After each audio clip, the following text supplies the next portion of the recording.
بسم الله الرحمن الرحيم والحمد لله رب العالمين والصلاة والسلام على أشرف الأنبياء والمرسلين نبينا محمد وعلى آله وأصحابه أجمعين ما بعد উপস্থিত মুসল্লিন একরাম, আমরা মহান আল্লাহ সুবহানাহু ওয়া তাআলার লাখো কোটি শুকরিয়া জ্ঞাপন করছি যে আল্লাহ রাব্বুল আলামিন আমাদেরকে তার ঘরে সমবেত হয়ে সালাতুল জুমআহ পূর্ববর্তী সময়ে মহাগ্রন্থ আল কোরআন কারীম থেকে নবী মুহাম্মদ সাল্লাল্লাহু আলাইহি ওয়াসাল্লামের সুন্নাহ থেকে কিছু কথা উপস্থাপনা করার তৌফিক দান করেছেন। আমরা সবাই পড়ছি আলহামদুলিল্লাহ।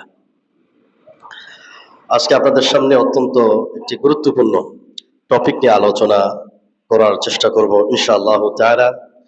সে বিষয়টি হচ্ছে কিভাবে আমাদের অন্তরকে মসজিদমুখী করব, কিভাবে আপনার আমার অন্তরকে মসজিদমুখী রাখার যে উপায় রয়েছে, অবলম্বন রয়েছে, এই বিষয়গুলো নিয়ে আলোচনা করেই আমার আলোচনার ইতি টানবো ইনশাআল্লাহ তাআলা। প্রসঙ্গত যেহেতু এটা জুলাই মাস 2024-এর জুলাই আন্দোলনে, ফেসিবাদ বিরোধী আন্দোলনে আমাদের যুব সমাজেরা জীবন দিয়েছিল, যে জীবন দেওয়ার কারণেই আজকে আমরা একটি সুন্দর দেশ উপহার পেয়েছি, তাদের সম্পর্কে কিছু কথা আলোচনার শেষের দিকে রাখার চেষ্টা করব ইনশাআল্লাহ তাআলা। সর্বোপরি মহান আল্লাহ সুবহানাহু ওয়া তাআলার কাছে তৌফিক কামনা করি, যেভাবে আলোচনা করলে আপনাদের এবং আমাদের বোধগম্য হয়, আমাদের দৃষ্টিভঙ্গির পরিবর্তন হয়, সেইভাবে আলোচনা করার তৌফিক দান করুন, আমরা সবাই বলি আমিন। শুরুতেই আপনাদের সামনে আলোচনা করতে চাই আমাদের অন্তরকে মসজিদমুখী রাখা বলতে কি বোঝায়, এটাকে কি বোঝানো হয়েছে। আমার সম্মানিত উপস্থিতি, আমরা যে বর্তমানে এই পৃথিবীতে বসবাস করছি, এই ক্ষণস্থায়ী এই মুসাফিরে এই দুনিয়ায়, প্রতিটি মুহূর্ত এই দুনিয়ার এই মায়াজাল, দুনিয়ার এই চাকচিক্য, দুনিয়ার এই সৌন্দর্য প্রতিনিয়ত মহান আল্লাহ রাব্বুল আলামিনের জিকির থেকে, স্মরণ থেকে আমাদেরকে গাফিল করে দিচ্ছে। আমাদের হৃদয়কে গুনাহ দিয়ে, পাপাচার দিয়ে আমাদের হৃদয়টাকে কলুষিত করে ফেলছে। এই কলুষিত আত্মার প্রশান্তির প্রয়োজন। এই পাপাচারপূর্ণ এই সমাজ থেকে নিজের অন্তরকে পরিষ্কার করা প্রয়োজন, এবং এই আমাদের আত্মাকে, এই কলুষিত হৃদয়কে পরিষ্কার করার জন্য অন্যতম উপায় হলো, পন্থা হলো আমাদের হৃদয়টাকে মহান আল্লাহ রাব্বুল আলামিনের ঘরের সাথে সম্পৃক্ত করা, আমাদের অন্তরটাকে মহান আল্লাহ রাব্বুল আলামিনের মসজিদমুখী করা, আমাদের হৃদয়টাকে আল্লাহ রাব্বুল আলামিনের ঘরের সাথে ঝুলিয়ে রাখা। এই কথাটি সহিহ মুসলিমের হাদিসের মধ্যে বর্ণিত হয়েছে। আল্লাহ রাসূল সাল্লাল্লাহু আলাইহি ওয়াসাল্লাম তিনি বলেন, সাবআতুন ইউযিল্লুহুমুল্লাহু ফি যিল্লিহি ইয়াওমা লা যিল্লা ইল্লা যিল্লুহ। কাল কিয়ামতের দিন মহান আল্লাহ সুবহানাহু ওয়া তাআলা বান্দাদের মধ্য থেকে 7 শ্রেণীর মানুষদেরকে তার ছায়াতলে স্থান দিবেন। কয় শ্রেণীর মানুষদেরকে? 7 শ্রেণীর মানুষদেরকে তার ছায়াতলে আল্লাহ রাব্বুল আলামিন স্থান দিবেন। যেই দিন মহান আল্লাহ রাব্বুল আলামিনের ছায়া ছাড়া কোনো ছায়া থাকবে না, যেই দিন গোটা দুনিয়ার মানুষেরা পানির জন্য চিৎকার করবে, হাহাকার করবে, যেই দিন সূর্যটা মানুষের ঠিক মাথার কাছে চলে আসবে। হাদিসের মধ্যে বর্ণিত হয়েছে, কোনো কোনো বান্দার 2 মাইলের নিকটবর্তী চলে আসবে, 3 মাইলের দূরবর্তী অবস্থান করবে। এই সূর্যের এই প্রচন্ড তাপের কারণে মানুষেরা তার নিজের ঘামের মধ্যে হাবুডুবু খাবে, সাঁতরাবে। কোনো কোনো ব্যক্তির ঘাম তার পা পর্যন্ত চলে আসবে, হাঁটু পর্যন্ত চলে আসবে, কোমর পর্যন্ত চলে আসবে, বুক পর্যন্ত চলে আসবে। কোনো কোনো ব্যক্তির শরীরের ঘাম তার গলা পর্যন্ত চলে আসবে। এই কঠিন পরিস্থিতিতে রাসূল সাল্লাল্লাহু আলাইহি ওয়াসাল্লাম বললেন, সাবআতুন ইউযিল্লুহুমুল্লাহু ফি যিল্লিহি। মহান আল্লাহ সুবহানাহু ওয়া তাআলা 7 শ্রেণীর মানুষদেরকে তার আরশের ছায়া তলে কঠিন মুহূর্তে তাকে স্থান দিবেন। এই 7 শ্রেণীর মধ্যে একজন হলেন রাজুলুন কলবুহু মুআল্লাকুন বিল মাসাজিদ। ওই ব্যক্তিকে আল্লাহ রাব্বুল আলামিন তার আরশের ছায়া তলে স্থান দিবেন যার হৃদয়টা আল্লাহর ঘরের সাথে ঝুলন্ত থাকতো। কি থাকতো? আল্লাহর ঘরের সাথে কি থাকতো? ঝুলন্ত থাকতো, লটকানো থাকতো। এক কথায় একটি সালাত আদায় করার পরে পরবর্তী সালাত আদায় করার জন্য সে অপেক্ষামান থাকতো। তার হৃদয়টা ঝুলন্ত। ঝুলন্ত আমরা কোন জিনিসটাকে বলি? লটকানো কোনো জিনিসকে আমরা ঝুলন্ত বলি। এই ঝুলন্ত, এই যে তাবির করা হয়েছে, এই বক্তব্য উপস্থাপন করা হয়েছে, অর্থাৎ তার হৃদয়টা এমন পেরেশান থাকতো, জোহরের সালাত আদায় করার পরে কখন আবার আসরের সালাত আসবে, সেই জন্য সে পেরেশান থাকতো। এই যে পেরেশানি, এই হৃদয়ের ঝুলন্ত অবস্থা, এই ঝুলন্ত অবস্থার কারণে, সালাতের জন্য পেরেশানি হওয়ার কারণে, মসজিদের জন্য এত ভালোবাসা প্রদর্শন করার কারণে, কাল কিয়ামতের দিন কঠিন মুহূর্তে মহান আল্লাহ রাব্বুল আলামিন ওই ব্যক্তিকে তার আরশের ছায়াতলে, তার ছায়াতলে স্থান দিয়ে দিবেন। আল্লাহ রাব্বুল আলামিন যেন তার ছায়াতলে কিয়ামতের দিন আমাদের সবাইকে স্থান দেন, আমরা বলি আমিন। এর নামই হলো আমাদের অন্তরকে মসজিদমুখী করা। কিভাবে করা, এর বিষয়বস্তু কি, অন্তরকে মসজিদমুখী করার অর্থটা কি, আমরা সহিহ মুসলিমের হাদিস থেকে এই বিষয়টি জানতে পারলাম। আমাদের দ্বিতীয় বিষয় আলোচনা করি, অন্তরকে মসজিদমুখী করার উপায় নিয়ে আমরা আলোচনা করি। অন্তরকে, আমাদের হৃদয়টাকে, যেহেতু আল্লাহ রাসূল সাল্লাল্লাহু আলাইহি ওয়াসাল্লাম কাল কিয়ামতের দিন তার ছায়াতলে স্থান দিবেন যাদের অন্তর মসজিদমুখী থাকবে।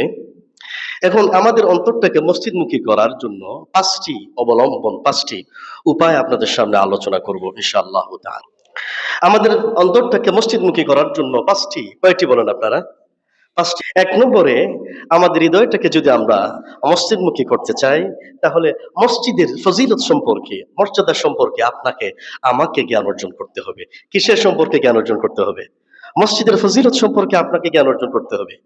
এই পৃথিবীতে মানুষ সাধারণত লাভের পিছনে ঘুরে, কি বলেন? লাভ ছাড়া মানুষ কোনো চিন্তাই করতে পারে না।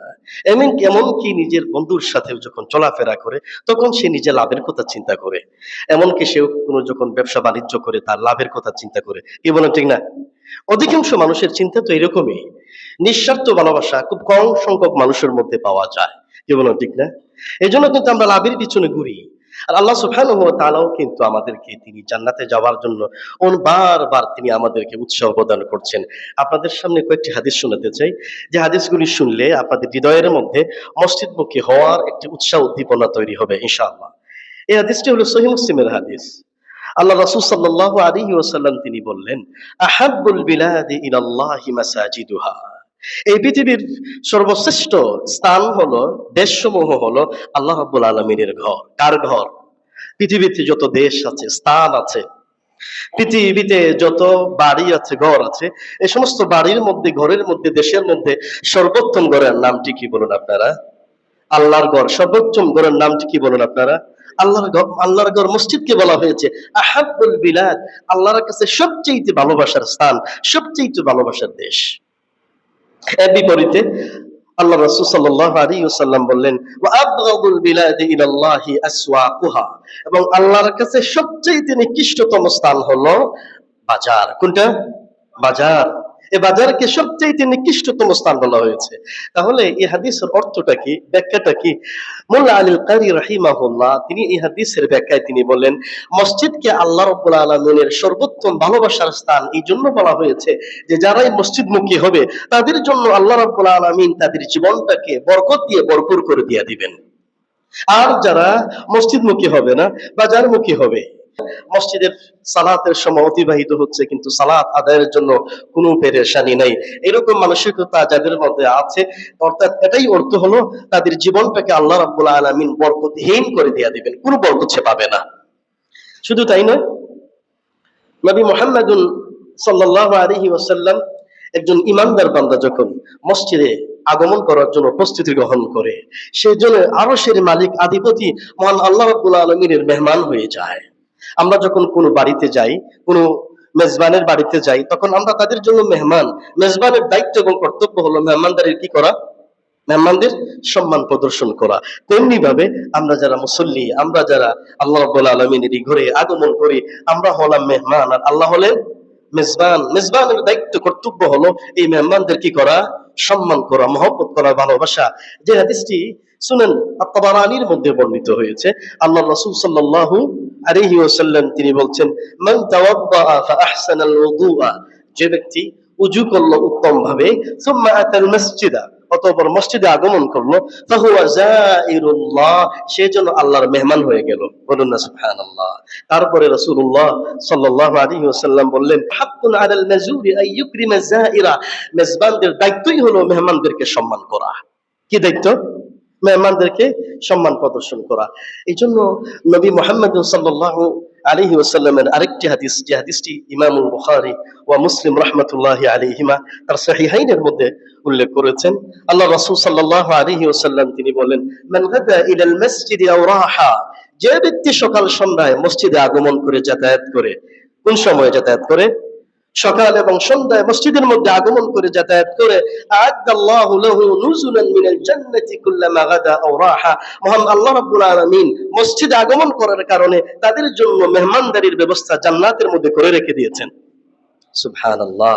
তাহলে প্রত্যেকটি কাজের পিছনে আমাদের লাভ আছে না নাই?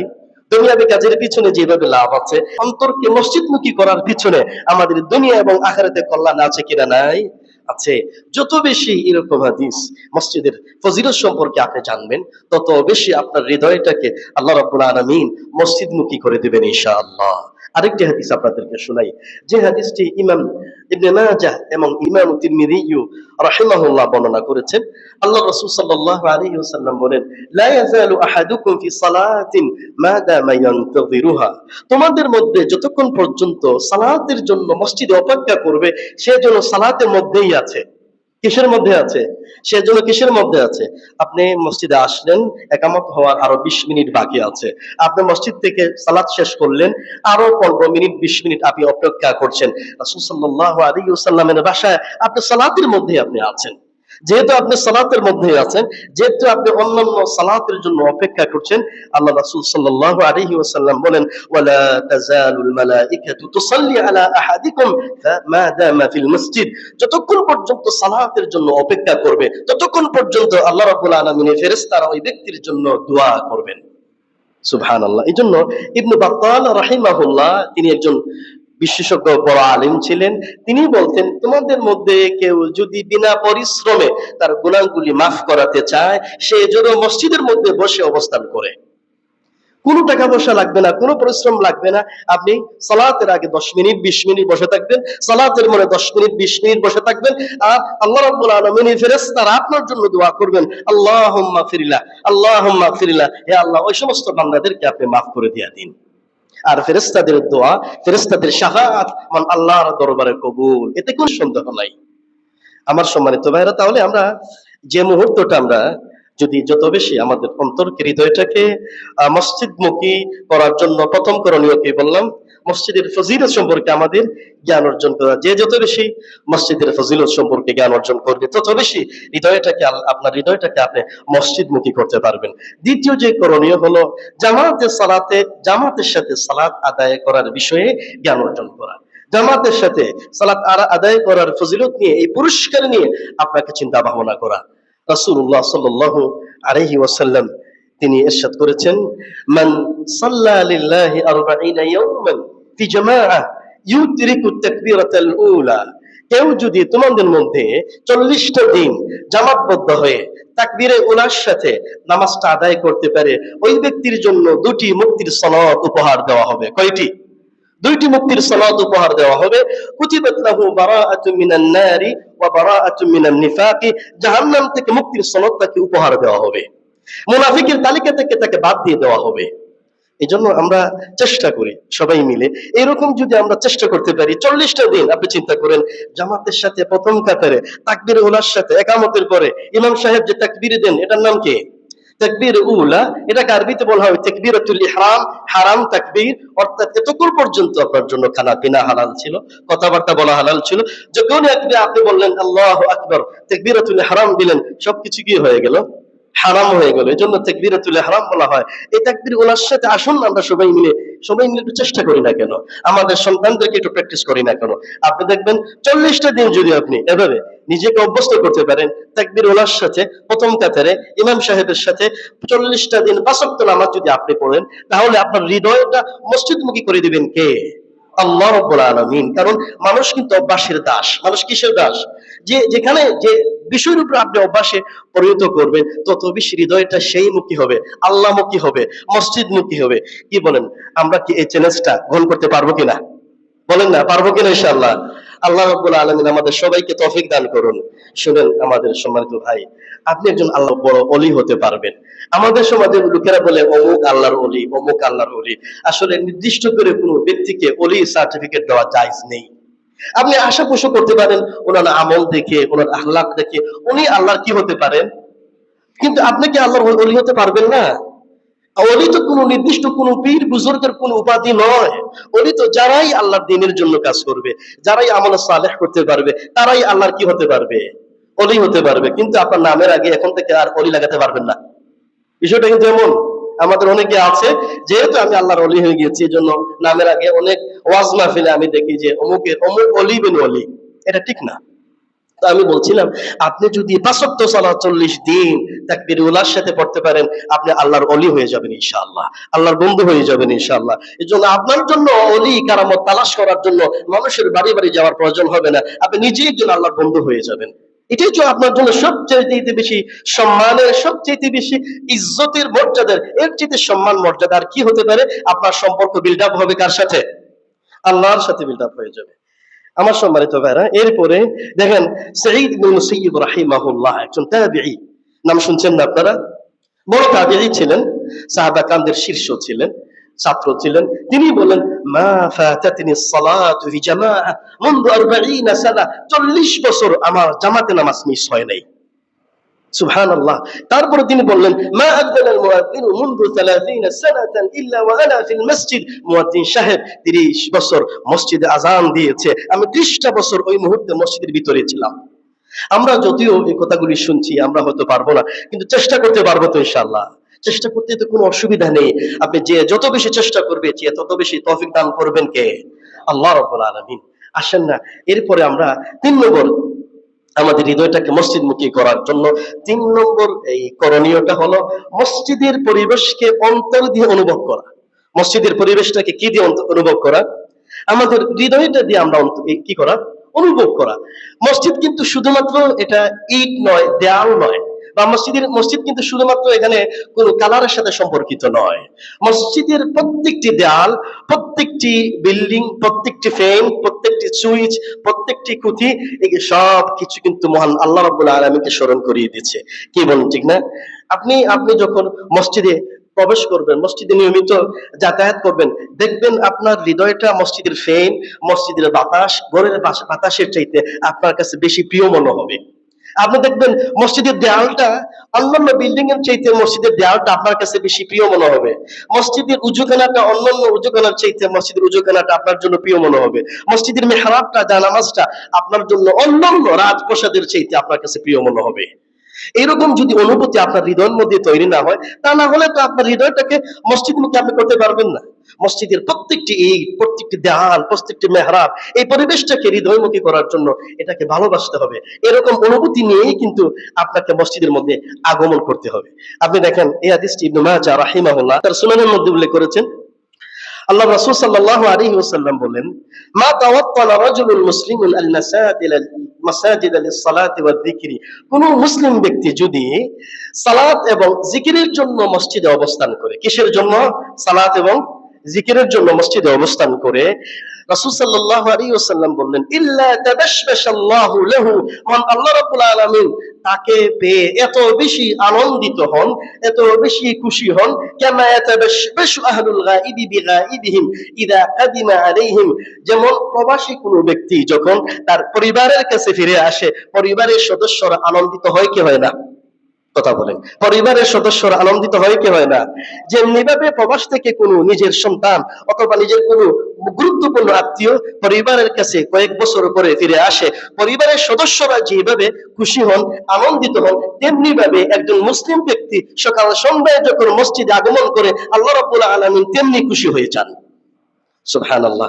তাহলে আপনার আগমনটা, আপনার এই অবস্থান করাটা, এটা আল্লাহ রাব্বুল আলামিন খুশি হওয়ার কারণ, আল্লাহ রাব্বুল আলামিন খুশি করার কারণ। এই জন্য আপনি যখন মসজিদে আগমন করবেন, মসজিদের পরিবেশটাকে আপনি খুব হৃদয় দিয়ে অনুভব করবেন। মসজিদের আশপাশে বিভিন্ন পাখিরা অবস্থান করে।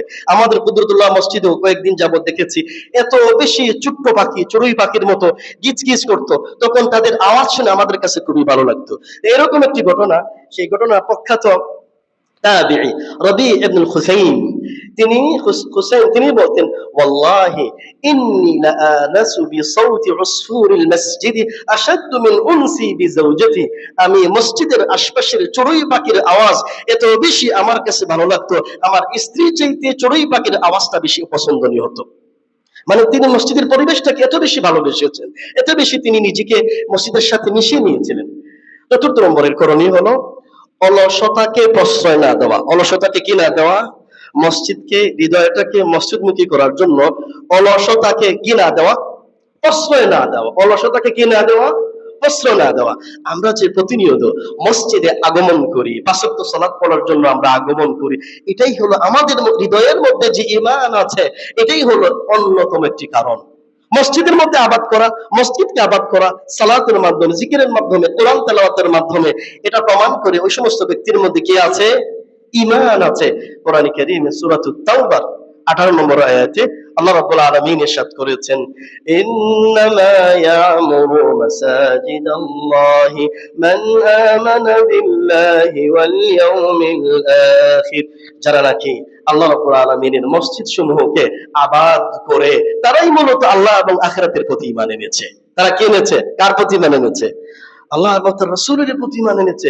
এইজন্য আল্লাহ রাসূল সাল্লাল্লাহু আলাইহি ওয়াসাল্লাম বলেছেন, ইযা রাআইতুম, যখন তুমি দেখতে পাবে কোন মুসলিম ব্যক্তি ফজরের সালাতের জন্য আসা যাওয়া করছে, নিয়মিত ফজরের সালাত আদায় করছে, ফাশহাদু লাহু বিল ঈমান, ওই ব্যক্তিকে ঈমানদার বলে সাক্ষী প্রদান করে দাও।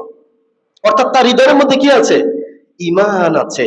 এইজন্য আমার সম্মানিত উপস্থিতি, আমরা এই বিষয়টি আমরা মসজিদে আমরা যেন আসতে গিয়ে আমাদের শয়তান যেন আমাদের তার শয়তানের খপ্পরের মধ্যে যেন আমরা পড়ে না যাই। আপনার যত বেশি ব্যস্ততা থাকুক, আপনার যত বেশি কাজ কর্ম থাকুক না কোনো, আমাদের দুঃখ লাগে, কষ্ট লাগে। আজকে এই মুসলিম যুবক যুবতীরা সালাতের জন্য ঘুম থেকে উঠে না, তারা বিশ্বকাপ, ফিফা বিশ্বকাপ ফুটবল খেলা দেখার জন্য রাত 4টার সময় টিএসসির সামনে, বিশ্ববিদ্যালয়ের সামনে তারা রাত্রি যাপন করতে পারে। এটা খুবই দুঃখজনক।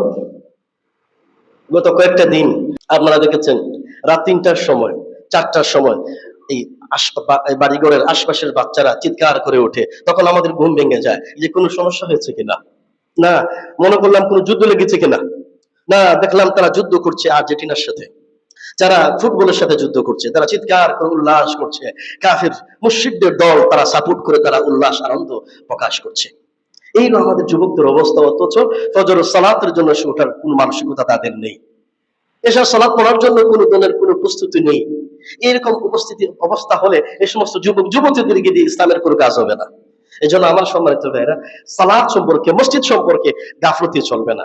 আপনাকে অবশ্যই মসজিদে আজান হয়েছে, জামাতে সালাত আদায় করার জন্য প্রস্তুতি আপনি গ্রহণ করে নেবেন। ইবনে মাসউদ রাদিয়াল্লাহু আনহু তিনি বলতেন যে, লাকাদ রাআইতুনা ওয়া মা ইয়াতাখাল্লাফু আনিস সালাতি ইল্লা মুনাফিকুন কাদ উলিমা নিফাকুহু। মসজিদে যখন আজান হয়ে যেত, আজান হওয়ার পরে সালাতের মধ্যে কেবলমাত্র মুনাফিক ছাড়া আর কেউ সালাত ত্যাগ করতো না। সবাই কিন্তু সালাত পড়ার জন্য প্রস্তুত হয়ে যেত। এজন্য আমরা নিফাকে থেকে বাঁচতে হলে, মুনাফিককে থেকে বাঁচতে হলে মসজিদমুখী, আমাদের হৃদয়টাকে মসজিদমুখী করা ছাড়া কোনো উপায় আমাদের থাকবে না। পঞ্চম নম্বরে আমার সম্মানিত উপস্থিতি, আমাদের হৃদয়টাকে মসজিদমুখী করার জন্য আমাদের প্রজন্মকে, সন্তানদেরকে মসজিদমুখী গড়ে তোলার জন্য গুরুত্বপূর্ণ ভূমিকা পালন করা। আমাদের সন্তানদেরকে, আমাদের যুব সমাজদেরকে মসজিদমুখী গড়ে তোলার জন্য বিভিন্ন ধরনের উপায়, উপকরণ পন্থা অবলম্বন করা।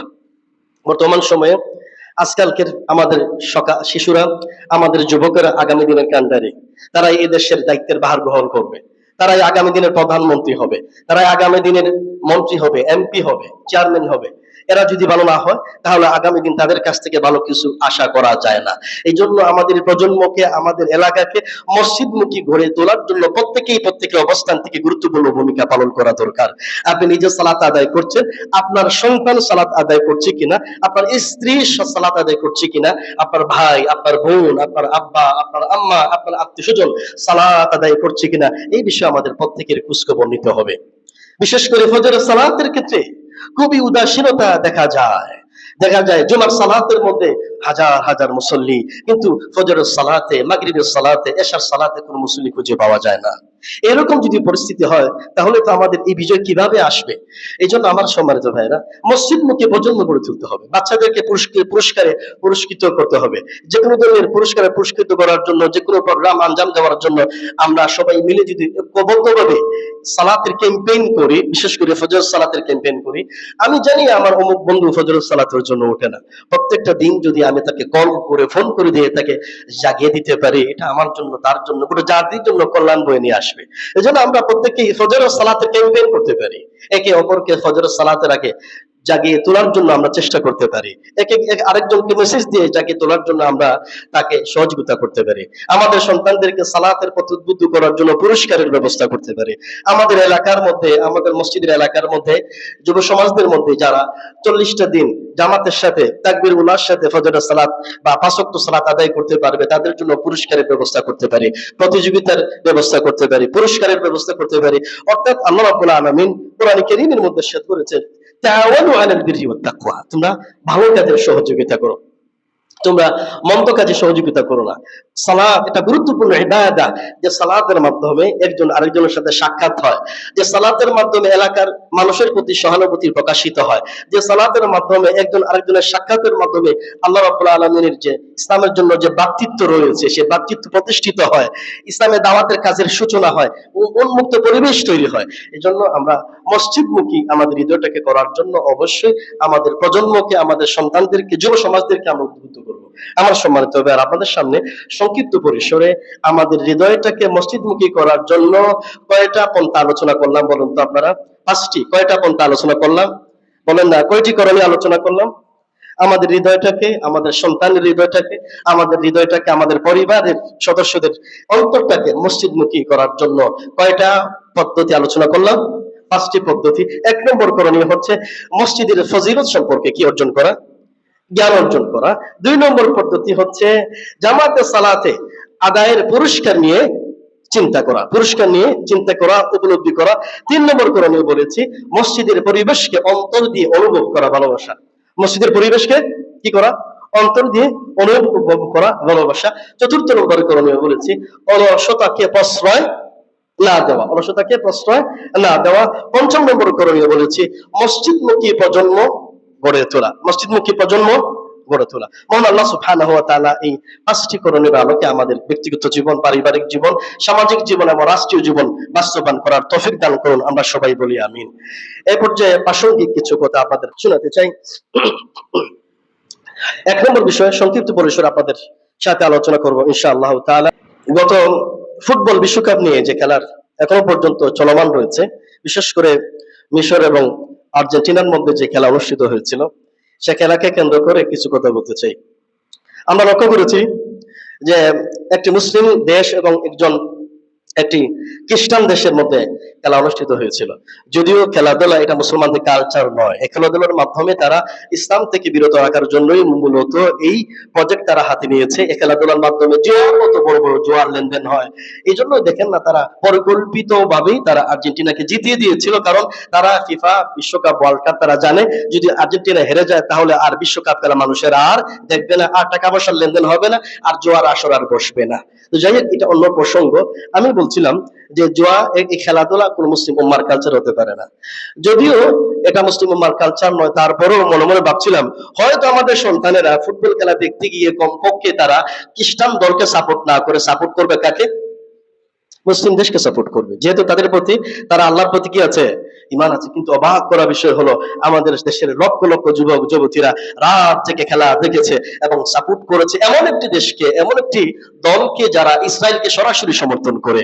যে সমস্ত দেশ এই দেশটা গোটা ইসরায়েলের যত অপকর্ম রয়েছে, আমাদের গাজার মুসলমানদের হত্যার পিছনে যত অপকর্ম করেছে ইসরায়েল, প্রত্যেকটি অপকর্মের পিছনে আর্জেন্টিনা সমর্থন দিয়েছে, ঠিক না? এই যে বিষয়টা আমাদের যুব সমাজরা পর্যন্ত আজও পর্যন্ত বুঝতে পারে না। কি অবাক করা কাণ্ড! এটা তো আমাদের জন্য আল ওয়ালা ওয়াল বারা, আল্লাহর জন্য শত্রুতা এবং আল্লাহর জন্য বন্ধুত্ব, এটা পরিচয়। যদি যুব সমাজের হৃদয়ের মধ্যে আল্লাহর জন্য ভালোবাসা না থাকে, ইমানদার বান্দাদের জন্য যদি ভালোবাসা না থাকে, তাহলে এই সমস্ত যুবকদের দিয়ে কি আশা করা যায়? তাহলে বুঝেই যাচ্ছে আমাদের যুবকেরা আল্লাহর জন্য ভালোবাসা এই বিষয়টি তারা বুঝে না, ইমানের বিষয়টি তাদের কোনো জ্ঞানই নেই। নওয়াকিদুল ইসলাম, ইমান বিনষ্টকারী বিষয়ে আমাদের যুবকদের কোনো জ্ঞান নেই। আমি এই কথাটি এই জন্য বললাম, তাহলে আমাদের বর্তমান যুব সমাজের অধঃপতন কোন পর্যায়ে চলে গিয়েছে, যাদের হৃদয়ের মধ্যে ইমান বলতে কোনো কিছু তারা অনুভব করছে না। এক্ষেত্রে আমাদের দাওয়াতি কাজ বেশি বেশি করার প্রয়োজন আছে কিনা? আমাদের যুব সমাজদেরকে সতর্ক করার প্রয়োজন আছে কিনা? যদিও খেলাধুলার প্রতি কোনো ধরনের কোনো উৎসাহ উদ্দীপনা করা দেওয়া কোন মুসলমানদের এটা কাজ নয়। মুসলমানদের দায়িত্ব হলো আল্লাহর দ্বীনের কাজ করা, জিহাদ ফি সাবিলিল্লাহর কাজ করা, আল্লাহর দ্বীনকে প্রতিষ্ঠা করার জন্য জীবন দিয়ে হলে সময় অতিবাহিত করা, ঠিক কিনা বলেন? এই দ্বিতীয় বিষয়টি আপনাদের বলতে চাই যে আমরা যে বর্তমান সময়ে যে অবস্থান করছি, যে মাসটির মধ্যে অবস্থান করছি, সেটা কোন মাস? জুলাই মাস। 2024-এর 36 জুলাই এই মাসেই কিন্তু ফেসিবাদ বিরোধী আন্দোলনে আমাদের যুব সমাজেরা, যুবক যুবতীরা তাদের নিজেদের তাজা রক্ত দিয়ে এ দেশকে ফেসিবাদ মুক্ত করেছিল, কি বলেন, ঠিক না?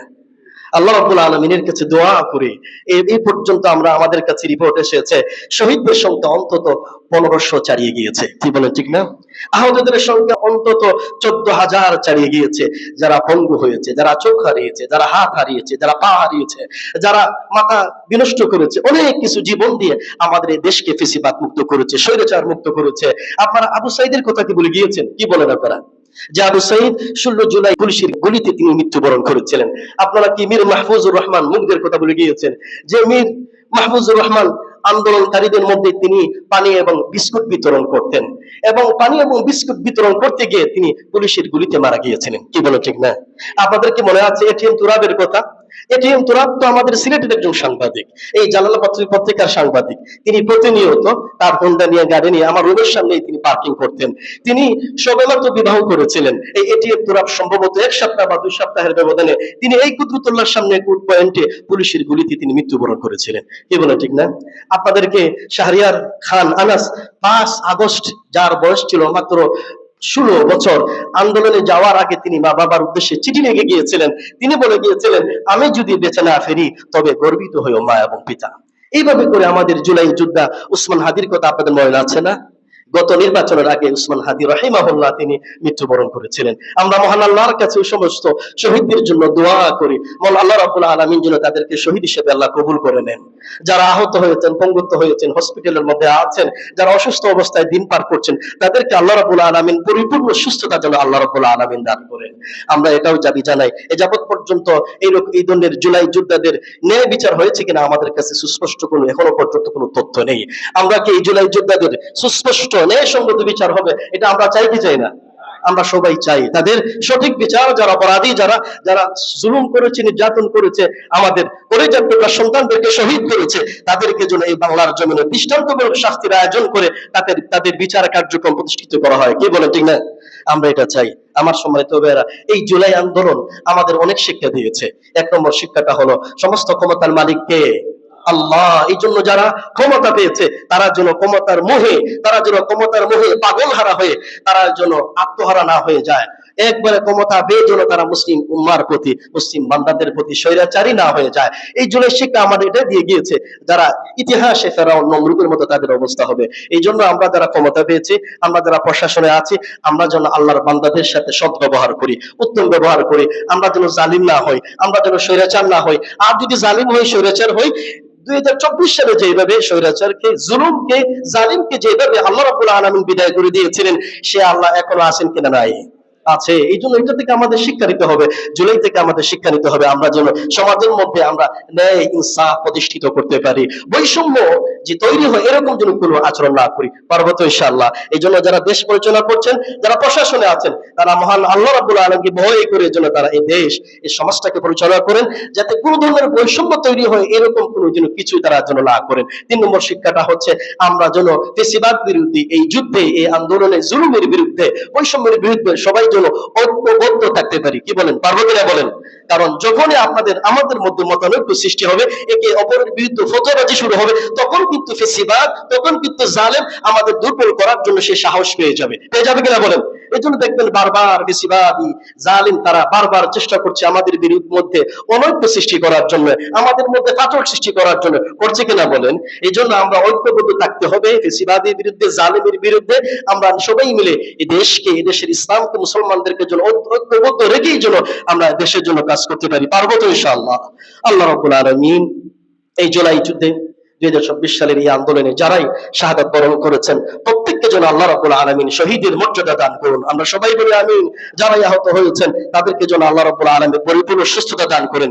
যারা এই দেশের জুলাই আন্দোলনের এই মাধ্যমে এই দেশের যারা ক্ষমতায় যারা এসেছেন, তাদেরকে যেন আল্লাহ রাব্বুল আলামিন ইনসাফ ভিত্তিক, জুলুমবিহীন, স্বৈরাচারীবিহীন, ইনসাফ ভিত্তিক দেশ পরিচালনা করার তৌফিক দান করুন। আমরা সবাই বলি আমিন।